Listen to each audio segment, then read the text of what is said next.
toți iubesc procedura de tratament. Mai mult nu o înțeleg, mai bine zis. Clientul vede rezultatul procedurii pe o perioadă scurtă de timp. După câteva spălări, îi pare că deja nu mai există efectul acela. Procedura de tratament nu este despre vizual. Ea nu schimbă cumva structura firului de păr.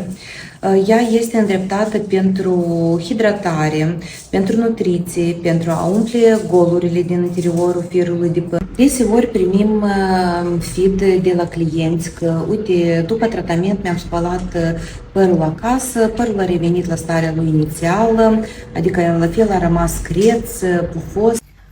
Tratamentul rece lucrează altfel, nu ca procedură de îndreptare, de keratină sau botox. Tratamentul rece nu schimbă structura firului de păr. Părul creț, păr ondulat va rămâne la fel, creț sau ondulat. Tratamentele rece nu ne dau un vizual, cum ne dau procedurile de îndreptare. Astfel, noi nu putem aștepta de la o procedură de tratament acel vizual care ne oferă procedura de keratină sau botox.